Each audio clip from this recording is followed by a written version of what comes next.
বাংলাদেশ ব্যাংকের governor doctor Ahsan H মনসুরের সঙ্গে বৈঠকে বসেছেন standard chartered, mutual trust, city bank সহ 8টি ব্যাংকের ঊর্ধ্বতন কর্মকর্তারা। এ বিষয় নিয়ে আরও আমরা জানতে চাই। আমাদের সঙ্গে যুক্ত হচ্ছেন সহকর্মী সেলিয়া সুলতানা। সেলিয়া, বৈঠকে কি বিষয় নিয়ে আলোচনা হচ্ছে?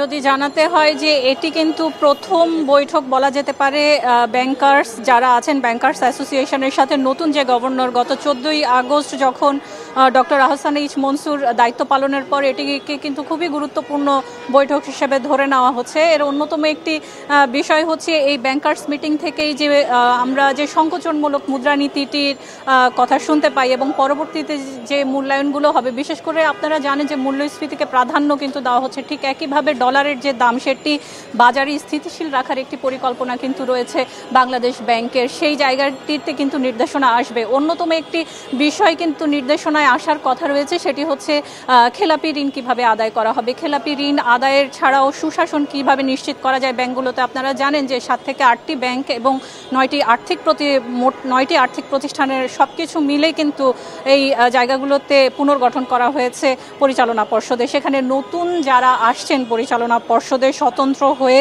তারা কিভাবে কাজ করবেন সেই বিষয়গুলো কিন্তু পরিষ্কার করবেন গভর্নর, এবং সেখানে কিন্তু নির্দেশনাও প্রদান করা হবে। সেক্ষেত্রে যেসব খেলাপি ঋণগুলো রয়েছে, যেসব ব্যাংকের অবস্থা খুবই দুর্বল এবং নাজুক অবস্থায় রয়েছে খেলাপি ঋণের কারণে, সেগুলো কিভাবে ফেরানো যায়। আপনারা জানেন যে এসালমের যে ব্যাংকগুলো রয়েছে তার নিয়ন্ত্রণাধীন যেসব ব্যাংক ছিল সেগুলোর কিন্তু শেয়ার এরই মধ্যে কিন্তু সরকার নিয়ে নেওয়ার বিষয়টি বলেছে, এবং সেখানে কতদিন পর্যন্ত এই বিষয়টি এভাবে থাকবে সেগুলোর বিষয়ে যেমন নির্দেশনা আসবে, ঠিক একইভাবে ঋণ আদায়ের সাথে সাথে কিভাবে সুশাসন প্রতিষ্ঠার মাধ্যমে আমানতকারীদের যে আস্থা সেটি ফেরানো যায়। কারণ আপনারা জানেন যে মূলত ব্যাংকের মালিক যদি বলা হয় সেটি কিন্তু আমানতকারীরা। সেক্ষেত্রে তারা যদি ব্যাংক থেকে মুখ ফিরিয়ে নেন, যেই ব্যাংকগুলো দুর্বল রয়েছে সেই ব্যাংকগুলো কিন্তু কিছুটা হুমকির মুখে পড়বে।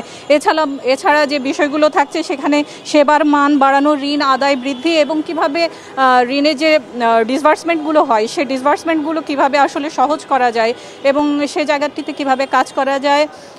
বৈদেশিক মুদ্রা আনার ক্ষেত্রে সে জায়গায় কিভাবে কাজ করা সম্ভব হবে, রপ্তানি এবং আমদানির ক্ষেত্রে কি বিষয়গুলো রয়েছে, বিশেষ করে এই সব কিছুর সাথে কিন্তু এক ধরনের রিজার্ভের যে ক্যালকুলেশন সেটিও কিন্তু অনেকটা নির্ভর করছে।